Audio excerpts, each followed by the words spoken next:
তোমার কাছে কি অপরাধ করেছিলাম যার কারণে তুমি আমার কলসিখানা ভেঙে দিলে? ওগো কন্যা, বলো না, তুমি কি সত্যি সত্যি কলসির জন্য কাঁদছো? ওগো কুমার, ওগো কন্যা, বলো না। আমি ভেঙেছি তোমার মাটির কলসি, আমি তোমাকে দেব সেই। তুমি খুশি? ওগো কুমার, আমি প্রাসাদ থেকে নিয়ে আসলাম মাটির কলসি, আমি কিভাবে তোমার কাছ থেকে স্বর্ণের কলসি নেই? ওগো কন্যা, বলো না। সমস্ত লোক দেখবে মাটির কলসি, তুমি আর আমি দেখবো সেই স্বর্ণের কলসি। সেটা আমি কিভাবে বিশ্বাস করব? সেটা তুমি চেক করে নেবে। ঠিক আছে।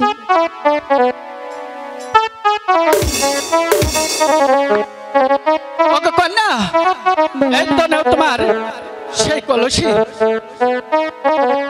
ওগো কুমার, একটু দেখিয়ে নে। হ্যাঁ, তুমি দেখাও তোমার সখী। সখী, দেখ তো কলসিখানা। সখী, এটা তো মাটির কলসি। ঠিক আছে, আমার সখী যখন বলছে তখন আমি মেনে নিলাম। ওগো কন্যা, বলো না। এবার তো তোমার আর কোনো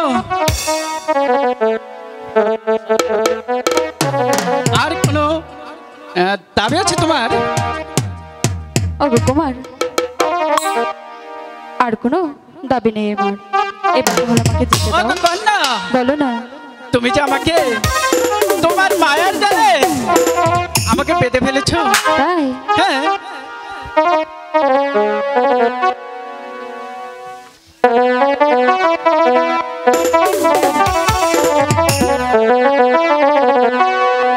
কন্যা তোমার কি হয়েছে? দুষ্ট চোখে পাগল করেছো আমায়। সত্যি? কন্যা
ওগো কন্যা, বলো না। সত্যি ওগো কন্যা, সত্যি তুমি আমাকে পাগল করেছো?